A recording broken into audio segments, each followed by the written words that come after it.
So we get the season 5 roadmap for next week's update. Obviously, there's a lot of things coming up in the next week or two, especially with some Battlefield news coming out this week. We'll be able to see some gameplay on that to see if COD's going to have any kind of competition. I know a lot of people are hyped for that.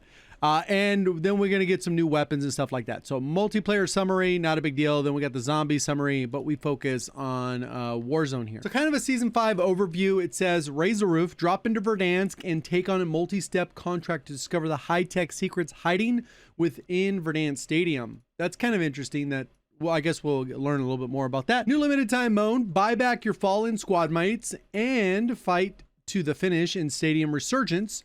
And claw your way to the lowest scoring squad to avoid being eliminated in the deadline. Okay, that's a little bit different. New feature, experience an exciting build up towards a major blank by completing the satellite hijack contract, and then prove your mettle in ranked, whatever, cool. Resurgence ranked and playing all new seasonal rewards.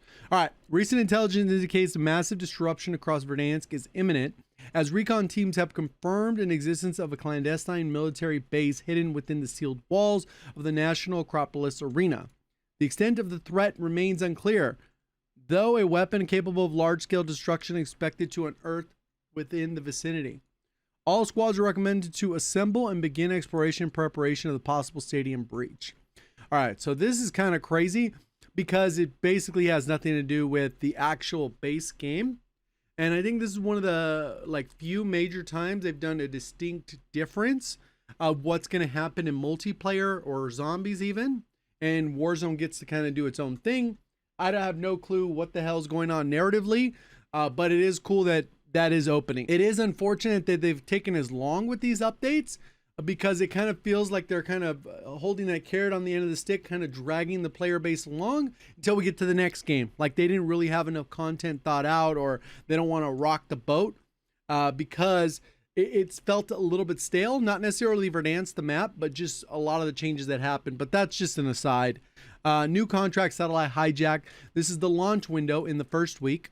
And then it'll be in regular battle royale and then in casual mode. So breach the stadium in possibly the most impressively explosive way possible as your other enemy squads attempt to race to complete the multi-step satellite hijack contract. Infiltrate the stadium by any means necessary. Confirm the nefarious operations and hidden compound within. So it's almost like a mini Easter egg, even though it's a contract. It's like a mini Easter egg to open up the stadium every time. So it'll be closed until someone does that particular activity. This contract is only available during the first week of the season, so don't miss your chance to engage with the important event. Weird. Secure the blank to obtain the special rewards. So it's whatever item in there, and whether that's a blueprint or a calling card or whatever. The blank available to every member of your squad and usable during the rest of the match, as well as permanently placed in the gunsmith. Further comms to follow. So I'm guessing that's like a blueprint. Additional reports appear to indicate further and increasing alarming blank, recommending additional attention to blank as the blank progresses. I don't know what the heck that means, but coolio. Stadium Resurgence, LTM.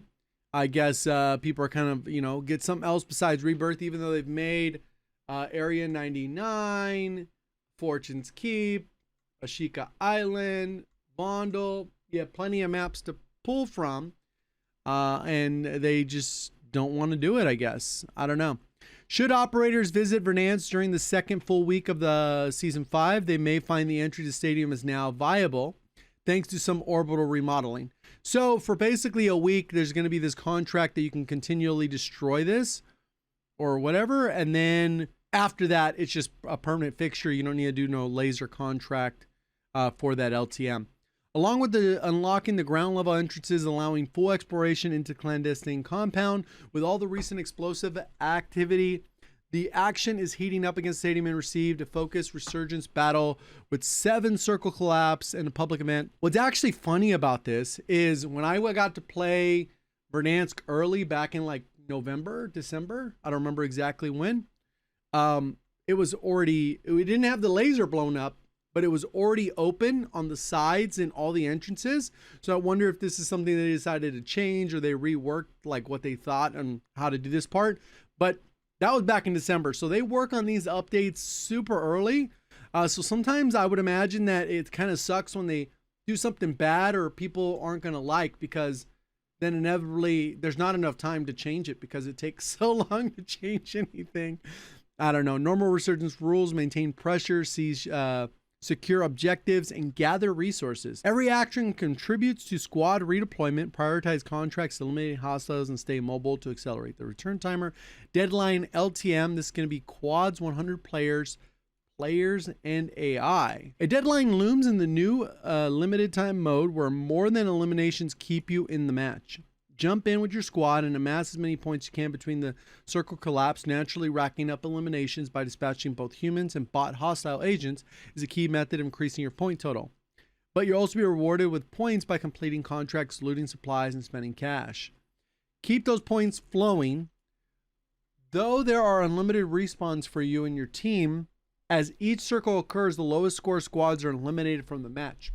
All right, a little bit of a weird, different LTM. I'm not even sure if people like that, but you don't spawn with loadouts maybe? I don't know. Then ranked will be in the launch window, which is usually 4 to 6 hours after the update, as long as nothing goes crazy. And then they have the different stuff, rewards. Cool. Solos moving into season 5. So, this could be interesting. In Season 4 Reloaded, we share the initial Call of Duty Battle Royale Solos playlist test, where casual solos were replaced with core solos. Better understand how players engage with each experience. Our initial test was conducted to identify that casual solos could increase the waning popularity of core solo experience. The test showed casual solos outperformed core solos by 3 to 1, with improvements in the matchmaking, ping quality, overall health. Well, of course, because there's only like 25 people in the lobby or something like that are real. We have since completed a second phase of testing running both casual and the core side by side, which has allowed us to gather deeper regional data and assess how playlists affect the player experience across the global population. Second test showed similar results. The casual solos receiving 3 times the number of daily users than the core solos. The data also revealed that players who heavily favored core solo playlists in Season 3 before casual solos were added significantly reduced their playtime in the mode when it returned to Season 4 Reloaded, spending just 25% of their... Wow, they kind of got spoiled by casual and just stayed there. Our team continued to examine how playlist offerings work regionally. Here's some playlist shifts for Season 5 launch. Both core and solos and casual solos will be available globally on day 1 of the season. Within 48 hours, the playlist will be updated. Core solos will remain active in North America and Europe only. Casual solos will continue to be available in all regions, especially like New Zealand and Australia. They just don't have the player base to support matchmaking that large. In North America and Europe, core solos was marginally more sustainable than other regions in both phases of testing. However, the mode still suffered from match quality concerns, connection match times due to players preferring other available playlists. In other regions, core solos was unavailable to deliver acceptable match quality. Casual solos has proven itself to be more approachable, globally sustainable mode. Keeping this mode live worldwide ensures the solos players everywhere have a healthy, high-quality match experience. By tailoring playlists based on regional data, we're ensuring that every Call of Duty player gets the best possible experience, regardless of location. This is the next step in refining how to build playlists to serve Call of Duty Warzone players, continue to evaluate performance. And then this is all the general content that's shared between them. So we got some weapons, some new events, Battle Royale, Black Cell, and then operators. So we're going to get an LMG, PML 556.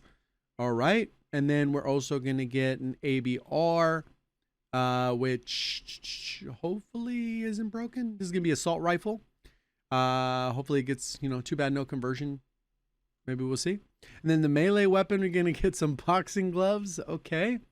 We get a little bit of a revolver. That's 4 weapons. And then a special weapon. It's like a golden gun. Skull splitter, 2 attachments. Oh, okay. That'll just be in there. All right, cool. So multiple weapons. 90s action hero. That's why they get the gloves. So that'll be one event. And then we get the Hell Ride event. And then we get the Atomic Block Party. And then the Reckoning leaderboard event. So that'll be multiple events. This one in particular is for zombies. And then we get the battle pass, which whatever. All right, they're going crazy with some of the skins, but at least they look like regular people. I don't know. Either way, it's the thing that like I'm most interested in is like having some weapon balancing changes to diversify the gameplay. I think this map stuff is cool, but the reality is I'm still using the same 2 or 3 guns. Yes, you can diversify a little bit. If I go into casual, I can use pretty much any gun. But the reality is if you go into a regular playlist, because of the way the matchmaking works, the weapons aren't balanced well enough for you to diversify your loadout. They're just not consistently. Unless you're encouraging me to 2-box or just playing casual to enjoy multiple other weapons. Realistically, I'm just going to use whatever the hard meta is, and that gets stale. You don't have to use that, JGOD. Well, like I just explained, why you kind of have to. But at the end of the day, it is what it is. If they ever decide to fix that, that would be a W. I don't know why they're so against it. Sniping could be fun. We could have more long-range options. But at least Warzone has something going on. We'll see what happens. See you on the next one. Thank you for watching as always. Have a great day.